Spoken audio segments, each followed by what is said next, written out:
नमस्कार, आप देख रहे हैं मिरर मीडिया। मैं आपके साथ शिवांगी श्रेया।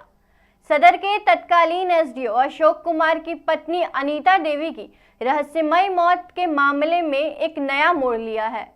अब मृतका के भाई राजकुमार गुप्ता ने कोर्ट में शपथ पत्र दाखिल कर अपने पहले के बयान को वापस ले लिया है। उन्होंने अशोक कुमार को निर्दोष बताया है और कहा है कि अनीता की मौत कोई हत्या नहीं बल्कि एक हादसा थी। पूरे मामले को लेकर राजकुमार गुप्ता के दोस्त अभिषेक कुमार ने कहा है कि जब उसकी बहन के साथ यह घटना हुई थी तो सबसे पहले उसने मुझे ही इसकी जानकारी दी थी, लेकिन अब अचानक उसके रवैये में बदलाव आ गया है। उसने अपनी ही बहन का मौत का सौदा कर लिया है। ऐसे इंसान को समाज में रहने का कोई अधिकार नहीं है। न्यायालय को ऐसे व्यक्ति को कठोर से कठोर सजा सुनानी चाहिए। गौरतलब है कि 26 दिसंबर 2024 को अनीता देवी एसडीओ आवास में जल गई थी और इलाज के दौरान उनकी मौत हो गई थी। उस समय राजकुमार गुप्ता ने लोहसिंगना थाना में अशोक कुमार के खिलाफ हत्या की प्राथमिकी दर्ज कराई थी। उसी के आधार पर अशोक कुमार को रांची से गिरफ्तार किया गया और वर्तमान में वे जयप्रकाश नारायण केंद्रीय कारा हजारीबाग में बंद हैं। घटना के बाद मृतका के परिजन और स्थानीय लोग बड़ी संख्या में धरने पर बैठे थे और दोषियों की गिरफ्तारी की मांग कर रहे थे, लेकिन अब मृतका के भाई के बदले हुए बयान ने पूरे मामले को उलझा दिया है। इस नए बयान के बाद इलाके में तरह तरह की चर्चाएं हो रही हैं। कुछ लोग इसे दबाव में लिया गया फैसला मान रहे हैं तो कुछ लोग इसे बहन की मौत का सौदा बता रहे हैं। इस नाटकीय बदलाव के बाद अब यह देखना होगा कि अदालत इस पर क्या रुख अपनाती है और केस की दिशा किस ओर मुड़ती है। कि मैं शुरुआत से हूँ, जब इनकी बहन डेथ किया था रांची हॉस्पिटल में, तो ये सबसे पहले मुझे ही कांटेक्ट किए थे।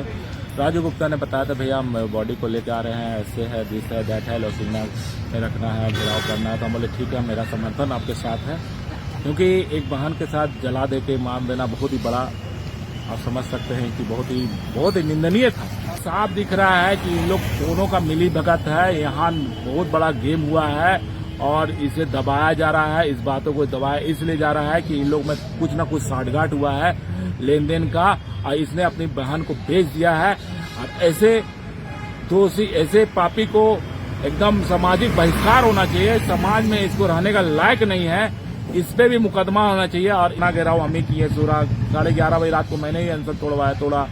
उसके बाद संग्रहालय में देखे होंगे आप, बहुत बड़ा आंदोलन किए थे, फिर कैंडल मार्च किए, अरेस्ट करा के जेल भेजा था। और उसके बाद मैंने बोला था, सबसे बात भी हुआ था कि इसे फांसी की सजा दिलाएंगे, आगे और रूपरेखा तय करेंगे, अदालत में भी जाएंगे, न्यायालय में भी सब चीज चल रहा था।